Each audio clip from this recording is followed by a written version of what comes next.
Your mind feels personal, but it's constantly being pushed, pulled, and rewired by forces you can't see.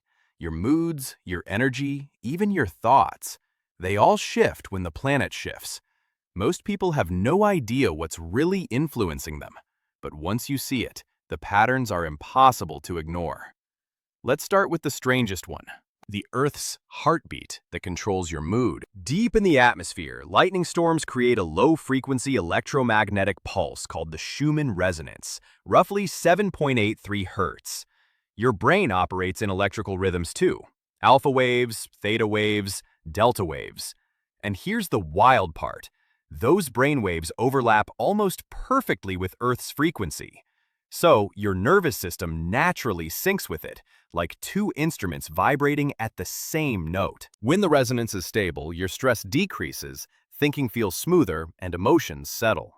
But when solar activity spikes it, people report sudden anxiety, unusual fatigue, restless sleep, random irritability, headaches, and that something feels off sensation. Not because the planet is mystical, but because your brain is electrochemical, and Earth is constantly broadcasting a signal your biology evolved to tune into. You're basically a radio, and the planet is the station you can't turn off. Weather manipulates you more than people do. Barometric pressure doesn't just change the weather, it changes you. When air pressure drops before storms, your body senses reduced oxygen density. Your autonomic nervous system reacts instantly. Heart rate shifts, blood vessels tighten, cortisol rises, serotonin drops. This is why stormy days feel heavy, foggy, or emotional. Low pressure equals low energy. On the flip side, high pressure increases oxygen availability, improves circulation, and boosts alertness, which is why a clear, bright day feels like someone turned your brain back on. And that strange restlessness before a storm? That's your baroreceptors, pressure sensors in your arteries, sending ancient survival alerts.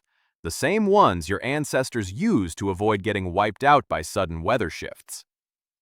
Your mood isn't random. It's reacting to atmospheric math, the moon's emotional pull. The moon doesn't touch your emotions directly. It gets you through your biological timing systems, especially your circadian rhythm and sleep cycles.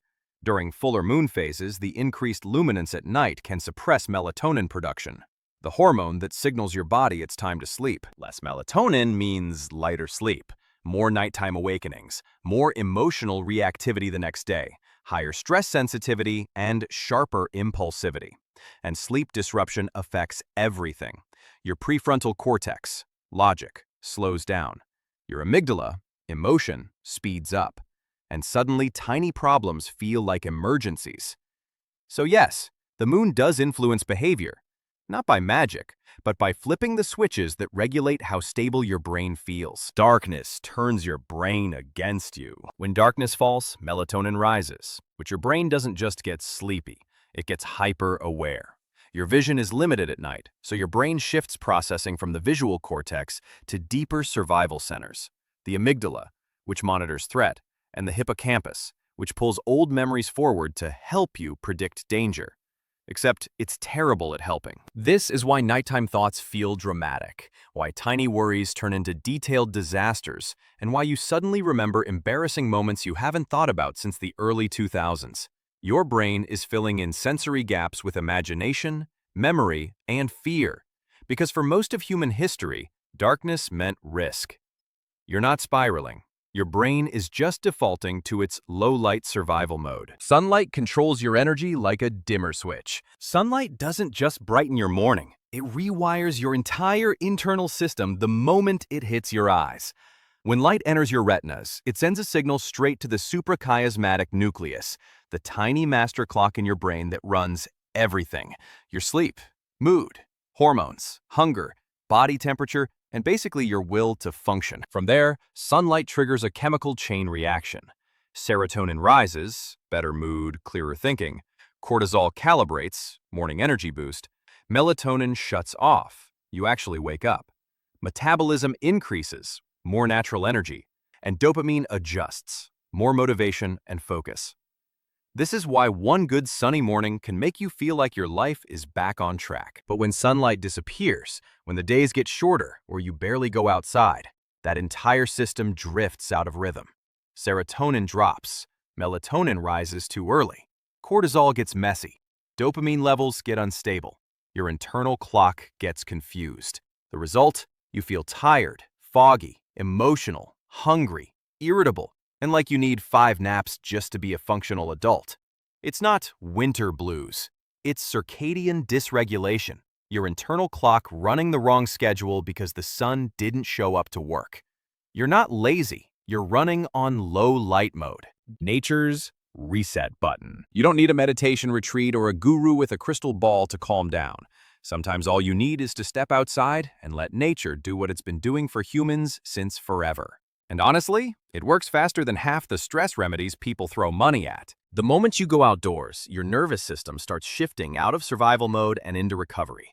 Cortisol drops, heart rate steadies, muscles unclench like they've been waiting all day. Your thinking sharpens, and studies show it takes as little as 5 minutes for this reset to begin.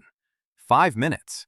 Cheaper than therapy, quicker than melatonin, and no side effects, except maybe a shoe full of grass. Nature doesn't just relax you, it recalibrates you. Your brain evolved in open spaces and gentle, predictable rhythms. Wind, water, leaves, birds, these aren't background sounds. Your auditory system reads them as safe. Safe enough for your brain to finally stop acting like everything is a potential disaster. Your eyes love nature too. Trees, waves, clouds, mountains, even the branching of your veins, they all follow fractal patterns. These repeating shapes are so easy for your mind to process that your stress levels drop just by looking at them. EEG studies show fractals can reduce stress by up to 60%. 60%! If a pill did that, it would be sold out in every pharmacy on Earth. That's why waves are hypnotic, fire is calming, forests feel healing, and a single leaf can lower tension. Nature is basically a visual lullaby, and your brain recognizes it instantly. City life demands your attention. Nature gives that attention back. Your mind isn't just soothed by the natural world, it's remembering where it came from. The earth pulls you back to your factory settings. For all the noise we live in now, the schedules, the screens, the deadlines, the constant pressure to stay on, your brain is still running software built for a world that moved at the speed of sunlight and wind. Your biology didn't grow up in concrete, under fluorescent lights, scrolling through endless notifications. It grew up under open skies, guided by natural rhythms your mind still obeys, even when you think you're too modern to be affected. Every sunrise resets your internal clock. Every shift in pressure nudges your emotions. Every moon cycle taps your sleep.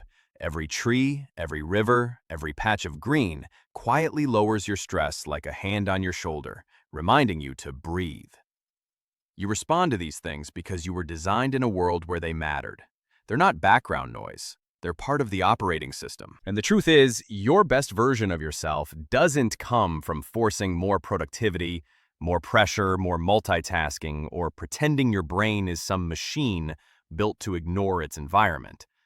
Your best version comes out when your biology and the planet are finally in sync again. When you sleep in darkness and wake with light. When you step outside instead of staying trapped in recycled air. When you let nature recalibrate you. Not because it's poetic, but because your nervous system literally works better that way. You're not separate from the world you live in. You're woven into it. Every part of you, your thoughts, your mood, your energy, still answers to the same forces that shaped human beings thousands of years ago. So when everything feels off, sometimes the problem isn't your life. Sometimes it's just your biology trying to get back to the planet it was built for. The Earth isn't just where you live, it's the environment your mind depends on to function. And whether you notice it or not, it's always pulling you back to your factory settings.